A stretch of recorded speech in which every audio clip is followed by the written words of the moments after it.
American families can't afford homes while foreign nationals get special bank programs to buy up our neighborhoods. The Federal Reserve has exploded spending 400% while Jerome Powell plays games with your future. But here is the kicker. A fake resignation letter from Powell went viral today, and people at the highest level of government actually fell for it. I mean, they wanted it to be true so badly, they didn't even verify. They didn't even look close. That's how desperate America is for real leadership at the Fed. Trump calls Powell too late for good reason. This isn't about interest rates anymore. It's about a system so broken, even fake news about fixing it goes viral. The truth is worse than any hoax. So stay tuned. Now, the American healthcare system is as broken as our baking. Big Pharma gouges you while insurance companies grow fat on your premiums. That's why I take control naturally. Better blood flow means more oxygen to your brain, your heart, and muscles, keeping you sharp while they try to drain your wallet. I use Blood Flow 7 from Juvenon. It boosts nitric oxide levels 230% and opens arteries up to 62%. One dose daily improved my stamina, energy, and focus without stimulants. While the Fed prints money for themselves, invest in your health. Visit bloodflow7.com/NNN or click below to learn more. So this was going viral today. Fake. But, wow, if it were only true.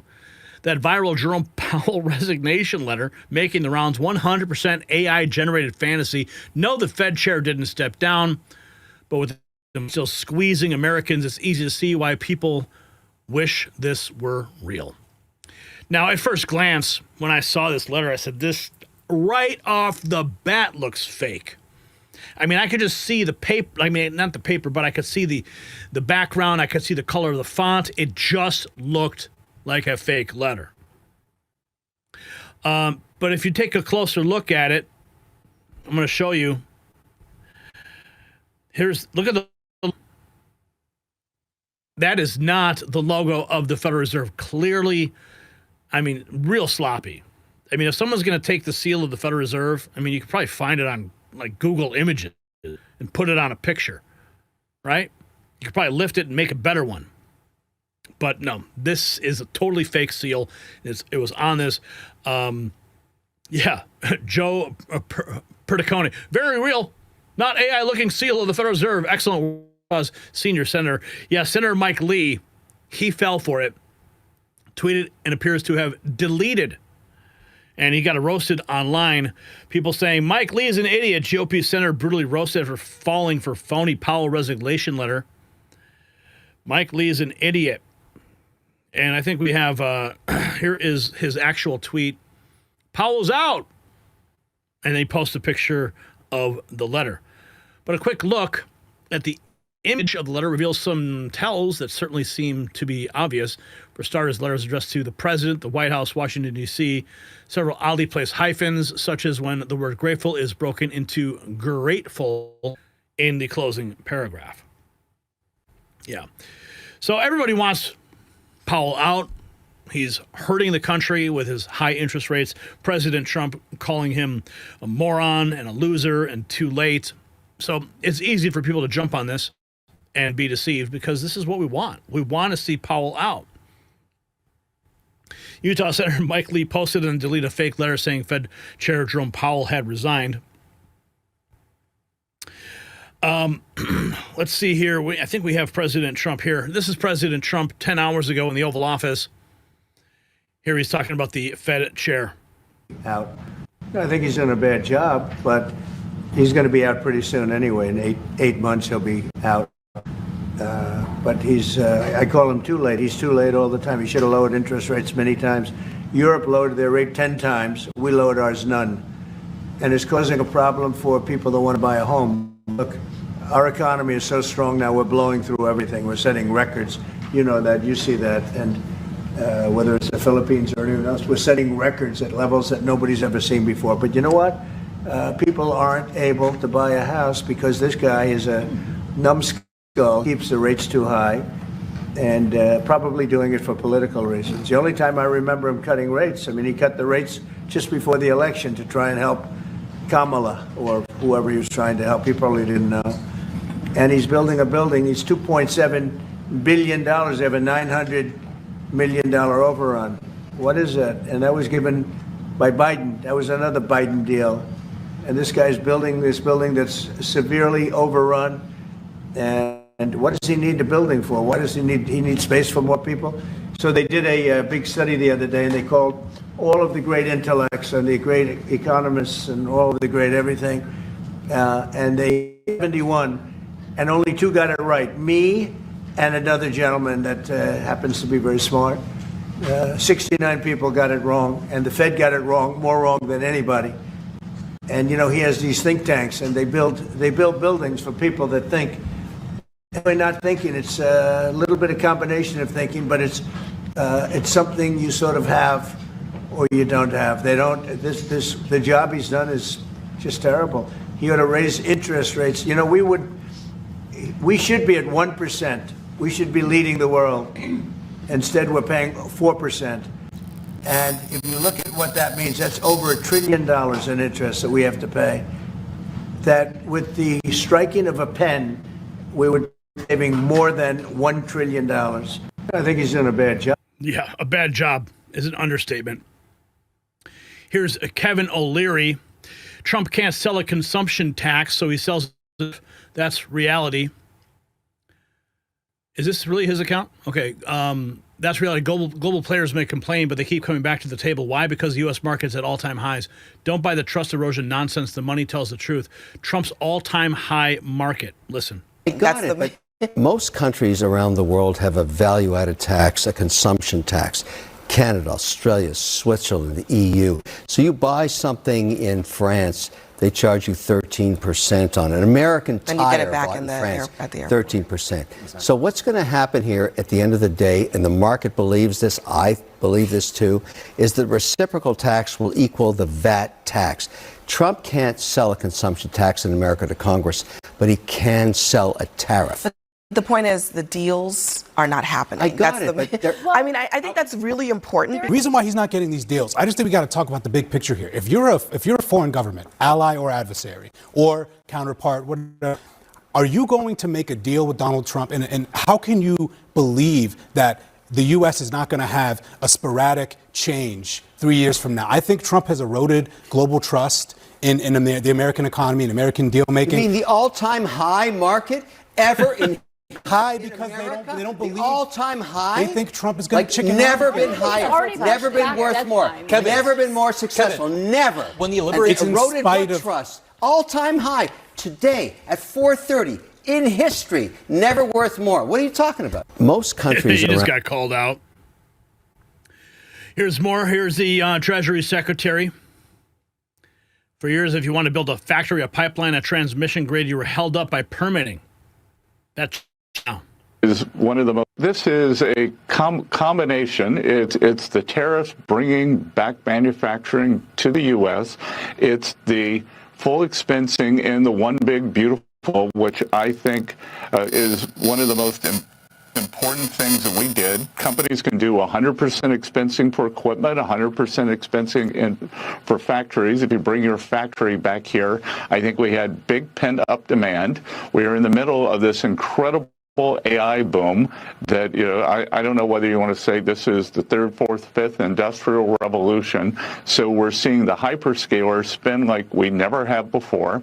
And I think what's really gone unheralded here is the Trump administration's emphasis on deregulation. We are making it possible to build things in America again. For years, if you wanted to build a factory, a pipeline, a transmission grid, held up by permitting, and President Trump has given, whether it's EPA, the Energy Interior, a mandate that these permits get out within a month. So America is building things again. And I tell you, this is the way that countries get rich and stay rich, is through long-term investment and productivity. This is a... Let's go, baby. America's economy is coming back. So let's take a listen here. Scott Bissett to the Fed. I'm calling for an internal review Finally, someone's going to audit the Fed. The Federal Reserve Board expenses since 2004 are up 4 times. They just print money and spend it. Damn. The federal, to be clear, I am calling for an internal review, and I think that this could be Jay Powell's leg, that the Fed, since the great financial crisis, has had what I call gain-of-function monetary policy, and the expenses have gone up a lot. The Federal Reserve Board expenses since 2004 are up 4x. I can tell you, at Treasury, we've cut our expenses about 17% last year. So I think that this is a chance the Fed does a regular review of their monetary policy framework. I think that this is a good opportunity for Chair Powell's legacy to do an internal review of all the Fed's operations away from the monetary policy function. Well, I mean, look, Bill, yep. Go ahead, I was going to say, the monetary policy, is, we should keep that off to the side. That should be kind of like in a jewel box and protected, but everything else that the Fed has done over the years has just grown and grown and grown. And this is what happens when you don't have oversight. They aren't subject to appropriations. They either use the money they make. Right now, they're losing about $100 billion a year, so they just print money to spend it. And I think a thorough review should be done. Can be done, and I have confidence in Chair Powell that if he were to do this, we could right-size the non-monetary functions of the Fed and bring it back down. Like the Fed shouldn't. We're always talking about the Fed this, the Fed that. Monetary policy should run in the background on behalf of the American people. Yeah. To be clear, not at the behest of a Fed chair who wants to spend $2.5 billion on a renovation and then no accountability. Here's more with this Treasury Secretary and the President Trump in the Oval Office a few hours ago. That I called yesterday and this morning for the Fed to do a big internal investigation to understand not their monetary policy, but everything else. The Fed has had big mission creep, and that's where a lot of the spending's going. That's why they're building these new or refurbishing these buildings. And I think they got to stay in their lane.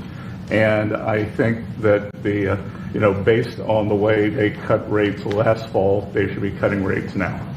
It's inconceivable, I know the Fed very well, that they can be spending $2.7 billion to build a building.